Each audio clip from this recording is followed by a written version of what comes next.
In this lesson, I'm sharing ways that you can fix your tone of voice so that it doesn't deter people from engaging with you and listening to your feedback and doesn't result in them complaining about you at work. So let's get into it.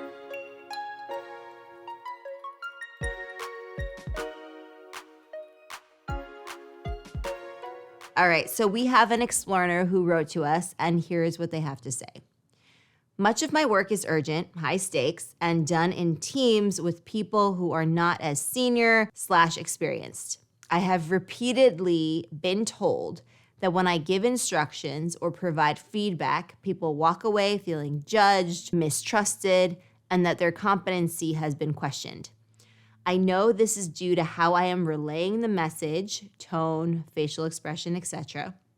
When I get serious or when I'm feeling stressed myself or when I feel like other people haven't produced a good work product, I keep letting that come through in conversations and I'm not sure how to stop it. Okay, so thank you so much for sending that in. We're gonna first talk about nonverbal communication, and then we're gonna move on to some other points. So with nonverbal communication, you really wanna achieve that calm tone. You can still be assertive in having a calm tone, but you're making sure that nothing is getting you riled up. You're thinking about being as calm as you possibly can, even when relaying a message that might not be as nice to hear, right? If it's criticism or feedback, or if the person isn't responding very well, right? They have a sour face on them. It could be difficult to achieve that calm tone, but I want you to strive for that nonetheless. The other thing is relaxed facial expressions.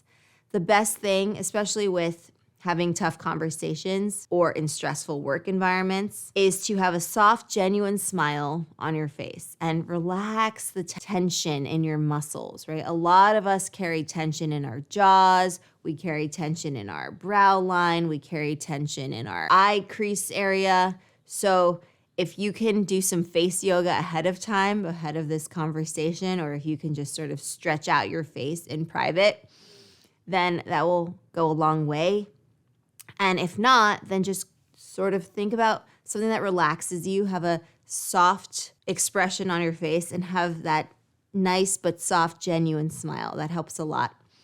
The next thing is to have an open stance, right? And that's with our body language. It's confident, but it's also warm and welcoming. And it's not threatening, it's not intimidating, it's not insecure and, doing something like this with our arms crossed, hunching over. It's confident and assertive, and it's also welcoming, because the way we can also show that we're welcoming is with holding out our hands like this, making these sweeping outwardly gestures.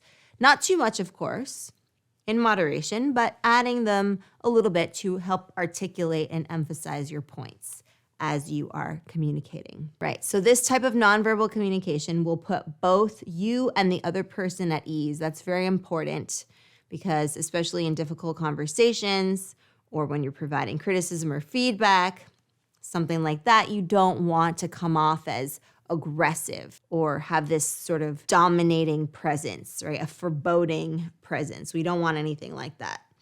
You want to put the other person at ease as well. And it will help them understand that you're not there to judge them or question their competence. Rather, you're there to facilitate successful collaboration on a shared goal. You're on the same page as they, in other words. So you want to make sure that you convey that through nonverbal communication. All right, so the next thing is verbal communication. So as you are articulating your message, you want to find a way to remind them that you and they are on the same team. You are going after the same goal, right? If you're working on a project together, it's having that project be successful. If you're working on some other type of element in your job, you're doing it together, you're collaborating, you want to achieve something. You want it to be successful. You want to see the plan and the project to fruition together, right? So you're not there to criticize them. And if you do have some criticism to provide, that's very possible because it does come up every now and then. You want to make sure that you're not criticizing the individual. You want to focus on the speech act, right? Which is potentially giving instructions or providing feedback or sharing some criticism that you have. You want to focus on the problem solving, if indeed there's an issue, making sure that the person knows that you're not attacking them. This is not an ad hominem where you're attacking the person. Rather, you want to attack the issue. You want to get to the bottom of the root cause of the underlying issue that you're going to help them with. You're going to resolve together.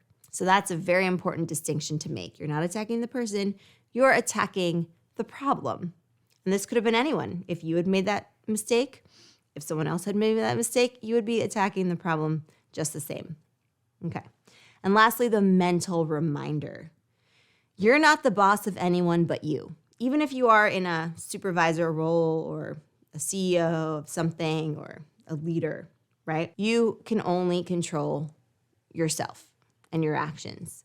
You can't control someone else's output. So as frustrating as it might be for someone to see that their team is not performing the way that they themselves would perform or want to perform, you cannot control other people's performance. You can incentivize, you can encourage, but you can't control their output, their progress, and their performance. And I know that this can be a huge stressor, but if you're in charge of running a team or a department, the reality is that everyone is in charge of themselves. They're responsible for themselves. Sure, you can guide, encourage, be an example of good work ethic and lead the way, but when it comes down to the nitty-gritty, you can't be responsible for their work or their output. So this should come as solace to you, knowing that you can't control things that are beyond your control, so you can now stop worrying about them. And the less you worry about the things that you can't control, the more you will focus on that which you can control. And as a reminder, the things within your control are things like your communication, your thoughts, your attitude, your output, your productivity, and so forth. So the way to stop it, because that was part of the question, how do I stop doing this? Well, the first thing is to be mindful. So if you're already aware that you're doing this, that is, 1/3 of the way there. It's about being mindful, noticing the situation, knowing that there is an issue, and being proactive about it, not just saying, oh, well, there's this issue, but I don't care. I'm just going to go on and do the same thing that I always do and not addressing the problem, which is the way that this person is communicating, right? So you want to be proactive so as not to fall into the same communication patterns. And then obviously the practicing is so important. It cannot be overlooked. Practice makes progress. We all know that. So as much as I would like for there to be a magic pill or a magic formula or something like that, there isn't. But the strategies that I shared with you in this lesson will definitely help. And the more you practice them, the more they will become natural to you and second nature. So be sure to keep those handy and practice them in real life when you get the chance. So we discussed nonverbal communication, we discussed verbal communication, and also the mental reminder for how to change our tone. Going from a threatening tone to a problem-solving tone can be a lot to do at once. So break it down into actionable steps by focusing on one aspect of your nonverbal communication and one aspect of your verbal communication, and be sure to give yourself the mental reminder that we discussed as well. Change won't happen overnight, but the more you practice and the more work you put into it, the more you'll get out of it. And before you know it, you'll be communicating with an assertive yet caring tone that gets results. All right, Explearners, that's it for me today. Thank you so much for joining me for this lesson. I do hope that you enjoyed it. If you did, please give it a big thumbs up. And if you have any communication conundrums that you'd like to put on my radar and have me share my input on, please send us an email at hello@explearning.co, or you can leave a comment on this video. And like I said, feel free to give a big thumbs up, subscribe, and also follow our podcast. Listen to that as well. And if you'd like to leave us a nice review, you can leave up to 5 stars. We really appreciate it. It helps keep the channel going and helps us keep creating the content that you love to see here at Explearning. And also feel free to sign up for our free newsletter, which you can find at explearning.co, where you'll also find our blog and you'll get all of our lessons. We have hundreds of lessons on communication, social skills, public speaking, interviews, all of that jazz. And I'm going to see you in another lesson very, very soon here at Explearning. All right, happy Explearning, everyone.